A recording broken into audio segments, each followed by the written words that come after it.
రాజకీయాల్లో నీతి గురించి, నైతికత గురించి, విలువల గురించి ముఖ్యమంత్రి చంద్రబాబు నాయుడు గారు పదే పదే చెబుతూ ఉంటారు. చాలా కాన్ఫిడెంట్‌గా చెబుతూ ఉంటారు.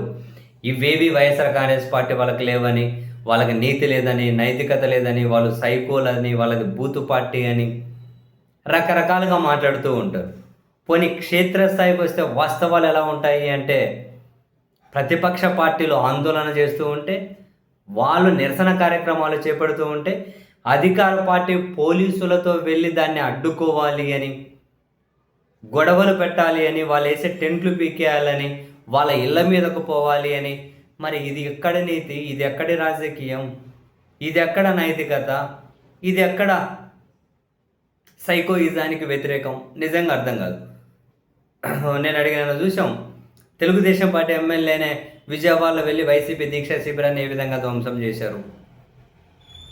అండ్ ఈరోజు నియోజకవర్గాల్లో ఎక్కడికక్కడ వైసీపీ భారీ ర్యాలీలకు పిలిపించింది. సరే, ప్రభుత్వం అనుమతులు లేవు అని చెప్పి పోలీసుల ద్వారా దాన్ని అడ్డుకునే ప్రయత్నం చేసింది. ఇది ఎప్పుడు జరిగేదే. పోలీసులు అడ్డుకుంటారు, అటువైపు నాయకులు ర్యాలీ చేసుకుంటూ వెళ్తారు. కానీ ఇక్కడ మధ్యలో అధికార పార్టీ వాళ్ళకి ఏంటి? ఈరోజు అధికార పార్టీ వాళ్ళు వైసీపీ వాళ్ళ ఇళ్ల మీదకు వెళ్ళాల్సిన అవసరం ఏంటి? పోటీగా ఇదే రోజే ర్యాలీ చేయాల్సిన అవసరం ఏంటి?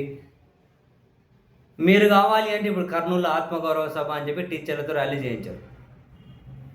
రేపే మళ్ళీ తెలుగుదేశం పార్టీ పోటీగా ఇంకేమన్నా మళ్ళీ ఈరోజు కౌంటర్గా రేపు ర్యాలీలు చేయండి. అండ్ మరీ ముఖ్యంగా చంద్రబాబు నాయుడు గారు ప్రాతినిధ్యం వహిస్తున్న కుప్పం నియోజకవర్గంలో చూడండి. అక్కడ వైసీపీ అతను భరత్ ఉంటారు. ఆయన హౌస్ అరెస్ట్ చేశారు, బయటకు రానిలేదు, బాగానే ఉంది. వైసీపీ శ్రేణులు ఏదో ర్యాలీ చేసుకుంటే వాళ్ళ స్థాయి, వాళ్ళ శక్తి ప్రకారం. బట్ కుప్పంలో కానీ భారీగానే జనం కనిపించారు. సరే, వాళ్ళు ర్యాలీ చేసుకుంటూ ఉన్నారు. మరి తెలుగుదేశం పార్టీ నేతలకి ఏం పని? కూటమి పార్టీలందరూ వెళ్ళి భరత్ ఇంటి మీదకి వెళ్ళాల్సిన అవసరం ఏంటి? ఆయన ఇంటి మీదకి వెళ్ళాల్సిన అవసరం ఏంటి? అండ్ ఆయన ఇంటి మీదకి వెళ్ళి వాళ్ళు మాట్లాడుతున్న మాటలు ఫుల్ చక్కర్లు పడుతున్నాయి. అక్కడ పోలీసులు ఉండి కూడా వేరే వాళ్ళనైతే ఏమంటారు, దవడలు పగలగొట్టే వాళ్ళేమో పోలీసులు. ముఖ్యమంత్రి గారి నియోజకవర్గం కూటమి పార్టీ నేతలు కాబట్టి వాళ్ళు ఏమనుకుంటే ఇట్లా అడ్డుకుంటున్నారు అంతే. ఏం మాట్లాడుతున్నారు? అరే భరత్ బయటకు రారా, నీ అమ్మను డాష్. సేమ్ ఇదే భాషనే. మనకు అది ఎక్కడ వస్తుందండి బాబు? మీరు అర్థం చేసుకోండి. అంత దే భాషనే. అరే ఎల్ డాష్ కే బూతు, రా బయటకు రా చూసుకుందాం. పోలీసుల మధ్యలో పాపం ఇట్లా అడ్డు పెడుతూ ఉన్నారు. ఇంకేం చేస్తారు వాళ్ళైనా?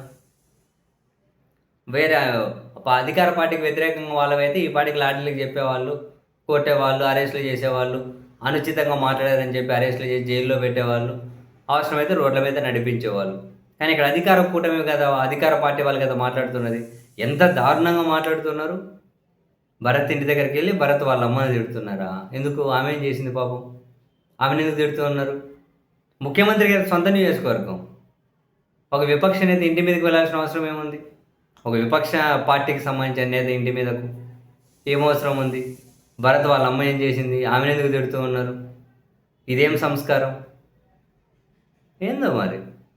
మళ్ళీ ఇంకా లేచిన దగ్గర నుంచి నీతులు బాబోయ్, నీతులు హిమాలయాల ఎత్తులో ఉంటాయి ఆ నీతులు.